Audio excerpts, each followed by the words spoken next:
Bonsoir chers auditeurs, bonsoir les amis de Corbeau News Centrafrique. Bienvenue dans notre édition spéciale depuis le Studio C, où l'actualité centrafricaine nous apporte encore une fois son lot de surprises et pas des moindres. Accrochez-vous, car un sujet bouillant fait les gros titres aujourd'hui. Pour décrypter cela avec son regard acéré, je suis accompagné de notre journaliste de terrain, Anselme Bata. Bonsoir Anselme.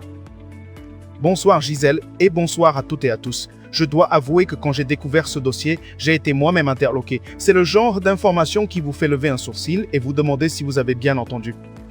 On parle d'un souhait assez particulier, et le moins qu'on puisse dire, c'est que ça secoue déjà les murs du pouvoir. Et on comprend pourquoi, Anselme. Alors, dis-nous tout, cette histoire de Maréchalat, c'est du sérieux? C'est on ne peut plus sérieux, Gisèle.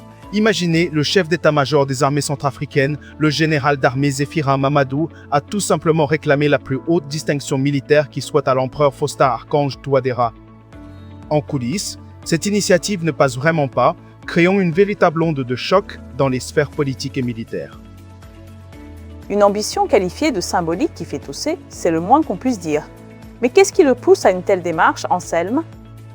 Il y a quelques semaines, le général Mamadou a effectivement déposé cette requête audacieuse sur la table du dictateur Faustin Archange Touadéra, obtenant le grade de maréchal.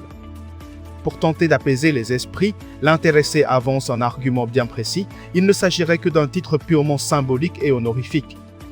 Selon lui, cela ne changerait rien à ses fonctions actuelles puisqu'il entend bien rester à son poste de chef d'état-major des forces armées centrafricaines, les FACA. Mais on se pose la question, pourquoi maintenant? Et d'où vient cette inspiration pour un tel grade, Anselme? Eh bien, son raisonnement est le suivant. Depuis l'empereur Jean-Bédel Bokassa, qui fut le dernier à arborer ses étoiles suprêmes sous son règne, aucun militaire centrafricain n'a accédé à ce rang. Zéphira Mamadou estime donc que le moment est venu de faire revivre ce titre, et pour sa propre personne. Donc, on se réfère à l'époque de Bokassa pour justifier une telle demande aujourd'hui? C'est tout à fait étonnant comme comparaison, Gisèle. Alors, quelle est la réaction à Bangui face à cette proposition qui semble sortie d'une autre ère? Eh bien, cette demande a eu l'effet d'une déflagration, Gisèle. En coulisses, la tension est palpable. Cette initiative ne trouve absolument aucun écho favorable dans l'entourage de l'empereur au sein du gouvernement et encore moins au sommet de la hiérarchie militaire. Une levée de bouclier, c'est clair.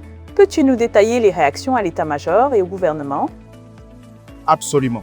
Au sein de l'état-major, de nombreux officiers supérieurs manifestent leur agacement et émettent des critiques claires envers cette démarche qu'ils jugent éloignée des réalités du terrain. Quant au gouvernement, l'opposition est très directe. Le ministre de la Défense a opposé un veto catégorique, fermement appuyé par le ministre de la Sécurité publique, qui est lui aussi totalement défavorable à cette attribution. Un refus net et catégorique de la part des ministres de la Défense et de la Sécurité publique. C'est fort comme positionnement. Mais au fait, Anselme, la question que tout le monde se pose, qu'a-t-il fait pour mériter le maréchalat? C'est effectivement la question impertinente qui est sur toutes les lèvres à Bangui, Gisèle. Qu'a-t-il fait exactement pour mériter ça?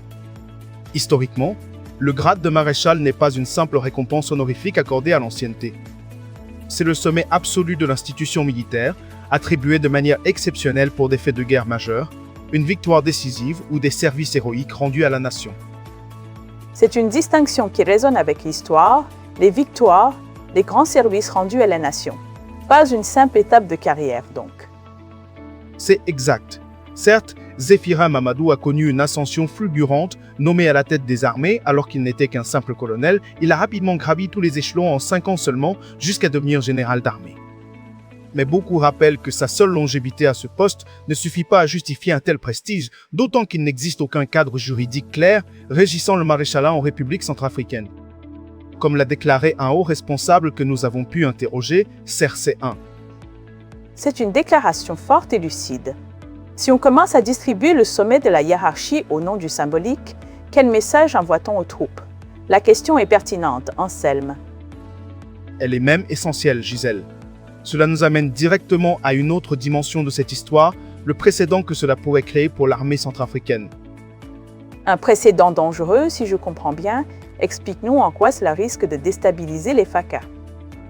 Alors que les discussions font rage dans les cercles du pouvoir, la question dépasse désormais la seule personne de Zéphira Mamadou.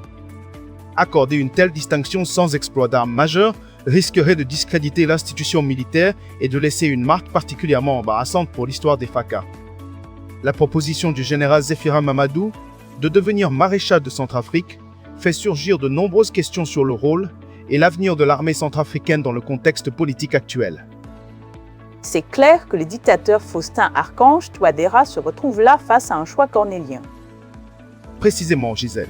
Pour l'heure, l'empereur Faustin se retrouve au milieu d'un dilemme empoisonné, céder aux ambitions personnelles de son chef d'état-major ou écouter la fronde généralisée de son appareil de sécurité. L'attente est forte pour voir comment cette situation va évoluer. Merci Anselme pour cet éclairage complet sur une affaire qui, vous l'avez compris, est loin d'être close. Un sujet brûlant que nous devons à notre directeur de publication, Alain Zilo. Merci Gisèle. Et à nos auditeurs, n'oubliez pas que vous pouvez nous joindre pour vos informations vérifiées et les potins de la République au besoin 36 65 16 87 49 49 WhatsApp ou au besoin 36 76 67 37 9 49 téléphone. Corbeau News Centrafrique, toujours là pour vous informer. Bonsoir à tous.